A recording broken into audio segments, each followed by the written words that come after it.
Hey everyone, this is Rob Anspach, and welcome to another edition of eHeroes. Today's eHero is Breanne Dyck, and we're going to talk about the delegation deception. Now, this is something that I actually stumbled upon Breanne's website, and the information on here I think is going to help a lot of you guys understand how to hire, why to hire, when do you need to hire, and maybe it'll help with some of the misconceptions that you have about hiring. So Breanne, welcome, and thanks for being on the show. I'm super excited. And I love talking about hiring and the D word, the delegation word, which I'm sure we'll find out all the reasons why I'm not a fan of the delegation word as we go forward here. So, you've been doing this for a long time. Yep. I actually circled over to your YouTube channel, was watching some videos, and you've been preaching about this for at least 4 or 5 years now. Yeah. But why? There's lots of books out there that sort of tell you how to hire. Why do we need this new stuff? Well, it's interesting because when I think about my last experience where I had a boss, I was hired by someone, I had a boss, I was working in higher education. And I think about that experience, and truth be told, long story short, the reason that I left that job was because I was bullied. My boss ended up, number one, I got promoted to the level of being a paper pusher, which wasn't my idea of a good time.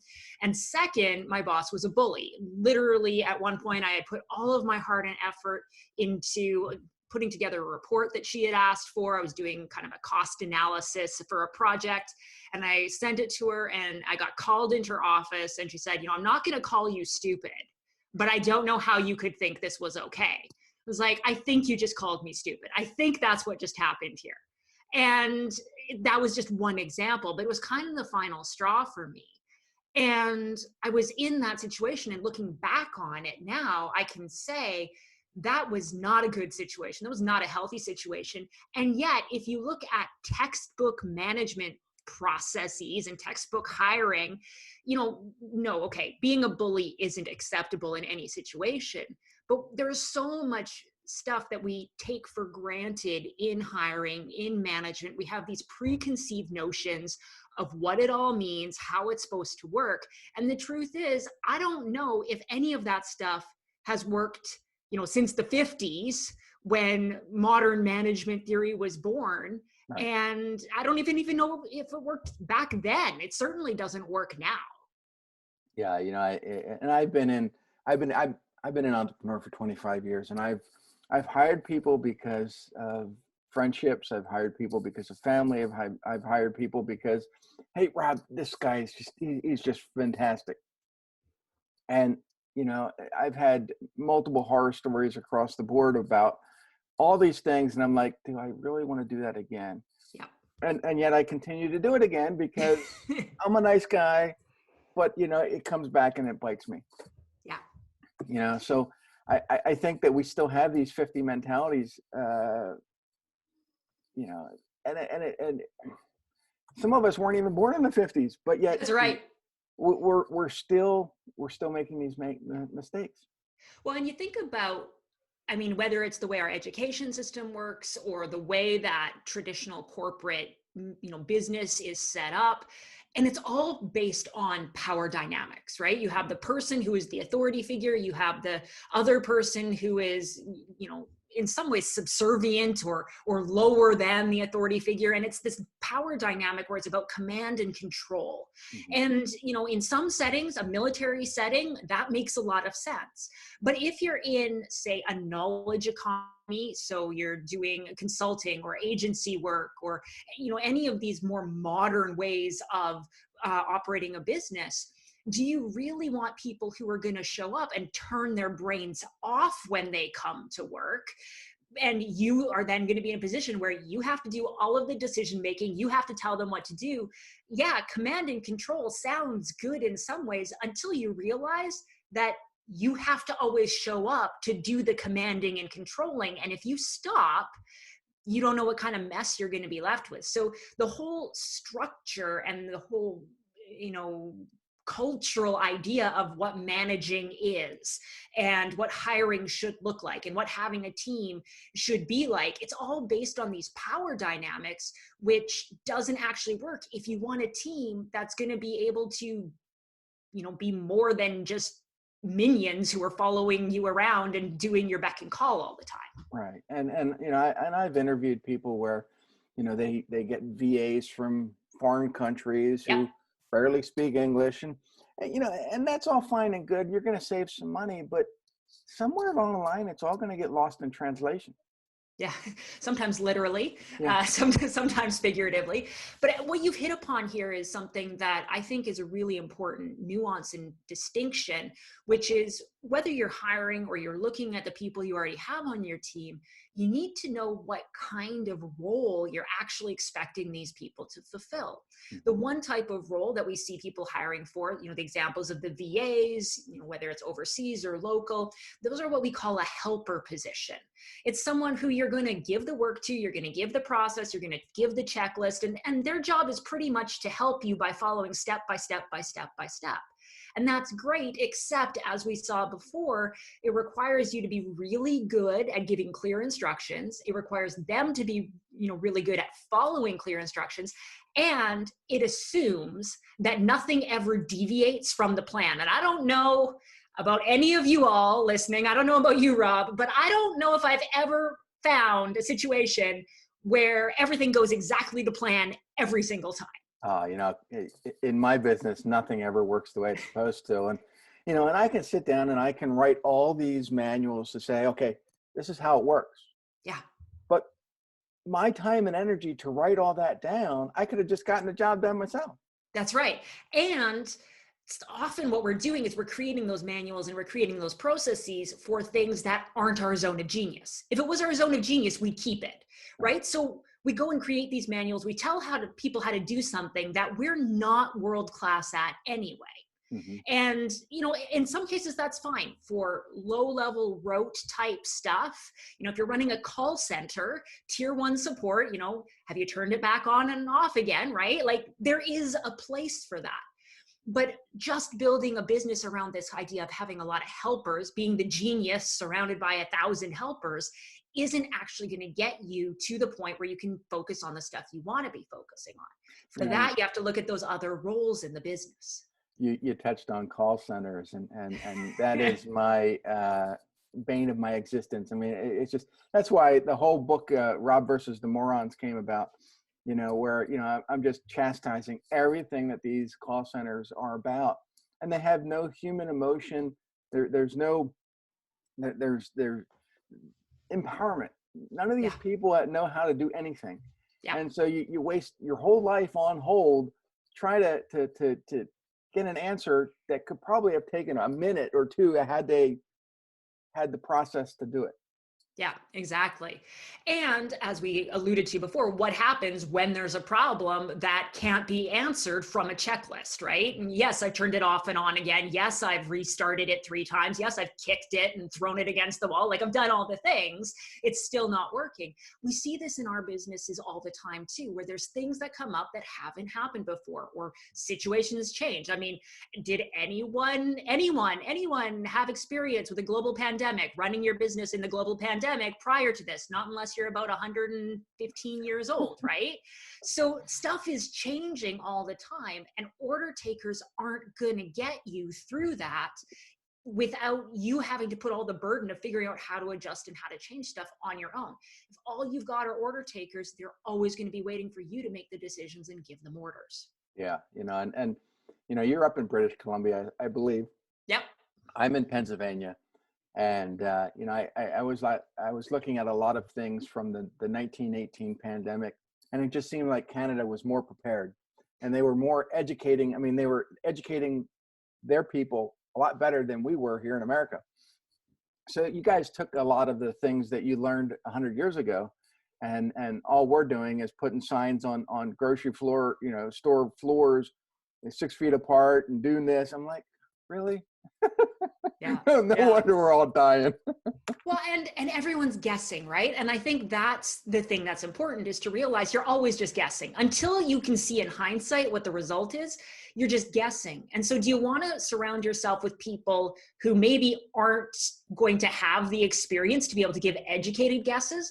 Or to go back to that zone of genius idea, do you want to surround yourself with people who are actual experts in the thing? And then rather than telling them how to solve the problem, you let them figure out how to solve the problem. I mean, we won't get into politics here. We could get into a whole big conversation about trusting experts. But that's one thing that I think, our British Columbian government and Canadian government in general has done a really good job of. The politicians, they're mostly messaging, right? They're mostly there.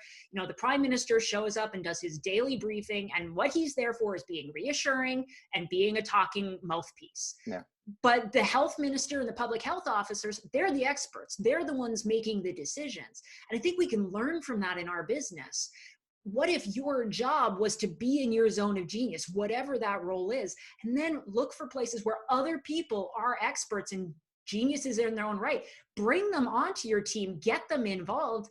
Don't just have helpers, get people who are experts in their zone of genius in their own right, and then turn them loose. Because if I give someone who's an expert in something that I'm not, if I give them an SOP or a process, I've wasted my time.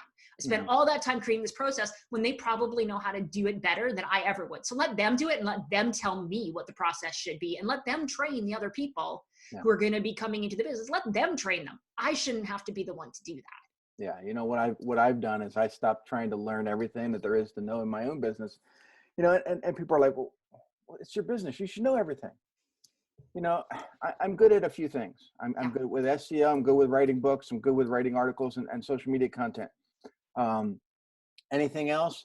I have two guys up in Canada, Winnipeg, great, brilliant people. One just does all my back end web stuff. And then one does all my Google ads. Yeah. I have a team member over in Arizona. He just does my copywriting. Sure, I know how to do all that, but I can't focus on all that. I would rather whatever, I can't say it. I'll get someone else, I'll hire someone else, they could say it. But, it's easier to have people with skill sets that only specialize in that and not have to learn everything else. Yeah. I think there's a difference between the idea that you need to know how to do all the things in your business versus you need to know the outcomes that you're looking for from all the areas of your business. And this is something where I think a lot of business owners, because we start off as the doers by and large. I mean, unless you're a funded startup, you're starting off being the doer, being the person on the tools, doing the stuff. And we forget that doing the stuff and the tools and the process aren't what our customers are buying at the end of the day anyway. What our customers are buying is an outcome. It's a result, it's a product, it's a service, it's something that's going to help them make progress toward some goal that they have for themselves. And so my job as a business owner isn't necessarily to dictate A, B, C, D process. It's to focus on the outcome and say, what is the outcome we're trying to achieve? Maybe it's a sales outcome. Maybe it's a client experience outcome. Maybe it's a profitability outcome. Whatever that outcome is, my job is to say, this is the vision for what the business looks like. These are the outcomes. And then I can spread that out down through my team, and they can figure out how we're going to reach that outcome, what the measures of success are within that outcome, when we're going to prioritize this, that, or the other thing. My job is to focus on where we're going and why we're going there, what the outcome looks like.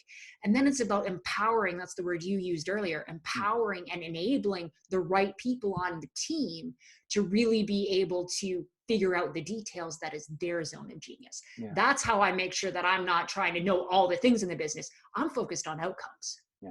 Well, and I watched one of your videos. I think it was a couple years ago, maybe.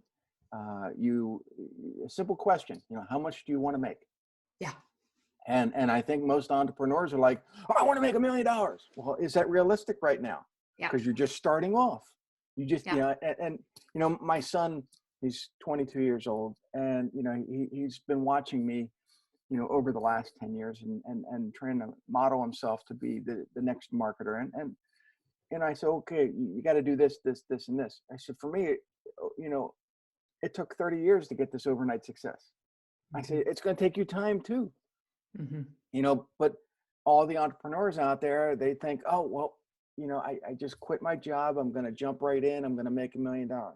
Yeah. Oh, And can we talk about how revenue is the wrong currency to be tracking anyway? yeah. Because we all know of the business owner who's making $1 million or 5 million or however many $1 million, and they're in the hole. They're not making any money personally because they're actually spending it all to their team. And for me, the most important currency is the non-renewable currency, which is your time. So if you're working 60, 80 more hours a week to make $1 million, whatever that means, why are we so fixated on revenue when personal income, business profit, uncontaminated time, that's the term we use in our business for time you spend not thinking about work, time spent in zone of genius. Why don't we focus on those numbers and improving those numbers, not just for ourselves, but for our team, right? I don't want to have people working 80 hours for me. I want us all to win and to be able to create a situation where it's not command and control. It's not, let's make Breanne rich, right? Because that's what a lot of business owners think. I'm going to hire people to help make me rich. No, I don't want to hire people to make me rich. I want to bring people into my team so that together in aggregate, we can do more than I ever could have on my own. Oh, yeah. Yeah, and when I first started, even in the consulting business, I was by myself and I was working 80 hours a week, and I thought, this is crazy. Yeah. And the moment I started bringing people in and say, look, I want you to focus on this. I want you to focus on this. I'll do this. My business, started going off the charts, and I was able to reduce the hours I could actually put in. Yeah. Now I can spend the weekends with the family or take a vacation for 2 weeks and not have to worry about stuff. That's right. That's right. Yeah, sure, it took some time, but you got to realize you're not in this by yourself. Mm-hmm. Yeah. Well, you can be in it by yourself, but there's, it was interesting. I was talking with a client this morning and we were talking about this question of time, right? And, she had so much work to do.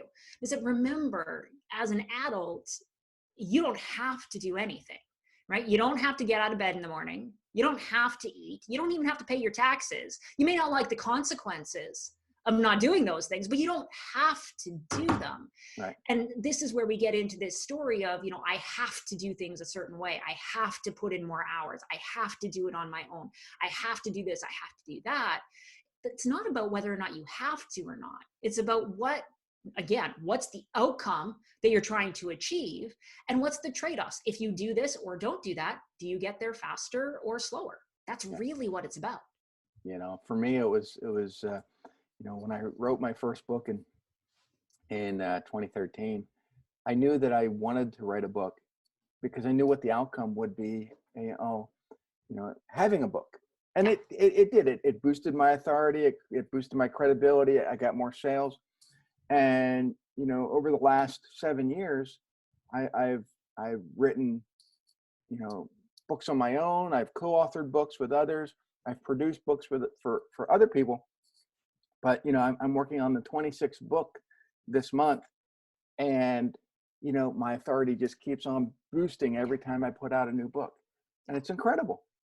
Yeah, and it shows that when you know what your outcome is, it makes the decisions about where to focus so much easier. Because we all have a million things we could be doing, and this is true whether you're looking at it just for yourself. It's true if you're looking at it from a business perspective. What are the things my business could be focused on? Whatever perspective you're looking from, we all have a lot more options than any of us could pursue at any given time. So understanding what's the outcome, what am I trying to achieve, provides that filter. It allows us to make decisions. As soon as those decisions are made, I can't tell you the number of entrepreneurs who come to me and say, Breanne, I'm overwhelmed. There's the number one problem that I say that, I help people solve. It's the I'm overwhelmed problem. You want the fastest way to get out of overwhelm? Yeah, hiring can help. Yeah, systems can help. Yeah, all these things can help. The fastest way to get out of overwhelm is just make some decisions and cut off some of those open-ended questions that you've got in your brain. Overwhelm comes because we're not making decisions. Make some decisions and watch your overwhelm decrease significantly. About a year ago, I was starting to get in overwhelm mode, only because I had a lot of clients who were expecting a lot of content to be created, and I was creating usually 30 days at a time. Yeah. The problem was if one of my team got sick, broke their leg, couldn't work. That 30 days whittled down really quickly. Yep. And so now I always keep a supply of about 90 days out of content. And if someone gets hurt, no big deal. We're covered. Yeah. And I'm no longer overwhelmed because we always have a supply of content. Yeah. We call it the apocalypse list. So what is the apocalypse list for every single person on your team? And maybe we should rename it now that it feels like the apocalypse may have come. I don't know about you guys, but I just was reading a news article up here that says that the murder hornets have arrived. And so now, biblical plague and locusts, and, if I start seeing the ocean out there starting to turn to blood, I think we're in trouble. But, it really is this, it's everything we've been talking about, right? In terms of knowing your outcome, being able to focus on where you're going, what you want, and really at the end of the day, being willing to say, this is where I'm going to focus. This is how we're going to get there. And this is the right way that's in integrity for me to be able to accomplish that. The first, like I said, the first paragraph of the Delegation Deception was talking about Tim Ferriss and his book, The 4-Hour Workweek.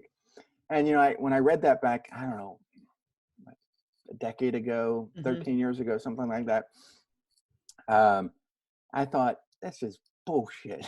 Yeah. There's no way I can reduce what I'm doing to 4 hours a week.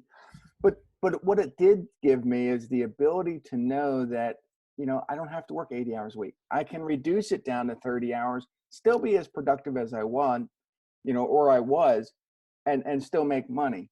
It was just, bringing together a team, making sure that they're doing what they need to do, and we're all making money. Yeah. I mean, it's got to be win-win for everyone, right? And it's kind of a cliche to say that, but I mean, our number one value as a company is every person is a person, first, last, and always, right? And that's what it means. Clients, that means team members, that means even in terms of how I treat myself. Right? Every person is a person, first, last, and always. And if we can focus on that and creating those connections and creating scenarios where every person wins for whatever winning looks like for them, then we can create a situation where we're actually making, maybe it sounds grandiose to say, but we're actually making a difference in the world. Yeah. And I also think that, we can have systems all day long. Yeah. And systems do work for people. But when we can be real to ourselves, real to other people, I'm very sarcastic. And for a long time, I didn't let that sarcasm come out. And now I let the sarcasm come out. I all my latest couple books are all, heavily in the sarcasm. And they've gotten me more business than all my other books, which were actually written better. Yeah. But, people say, well, Rob, you're like that on social, you're like this here, you're like that. Why aren't you like that when you're face to face? So I think that we have to also have that persona that goes across all, platforms, whether it be our speaking, whether it be social, whether it be videos, and people need to see that we're a real person. Yeah. Yeah. And, you talk about needing to have this persona that goes across all these channels. What better persona to have than the one that is actually you? I mean, that's the easiest one to remember, right? You don't have to put on a mask. You can show up and be who you are. And that doesn't matter, even if it's not externally facing with clients or in marketing, being who you are with team members, being who you are with clients, being who you are with family and friends. I mean, if I can bring my best self to every one of those relationships, it's so much more fulfilling than trying to be someone else that I'm not in any one of those relationships. Yeah. And it's very important. And I just find that there's so many people out there that, you see them one way, whether it be in a book, and then you meet them and they're like totally different. Yeah. Or you hear them speak for the first time and you're like, it's just not the same person. I know you didn't write that book because the way you speak. And then, the dirty little secret, which is, not a great thing to talk about, is the way that people show up in their marketing as compared to sometimes the way they treat their team members. And I've had the opportunity to see inside a lot of businesses that, if you're in the online business space, you'll recognize some of the names. And you got to be careful who you're modeling yourself after, because just because it's got shiny marketing and it looks like the product's good and all that, I mean, it doesn't, we know that just because a product looks good doesn't mean that the results you're going to get from it are good. But by the same token, just because someone is acting, all generous and nice and stuff in public, in their marketing, that kind of stuff, sometimes they're not the greatest role model when it comes to how they treat their team and how they show up day to day in terms of the people that are supposed to be helping them with this vision. Yeah. So, I mean, there's a dark underworld and a dark undercurrent, which, I don't think a lot of people see, right. But you have to be careful who you're choosing to model yourself and your business growth plans after. Yeah. And we're in the middle of this pandemic where, companies are sending people home to work, and that's all fine and great. But I find that some employees need to be with other employees to be motivated to work. Once you send them home, they don't work.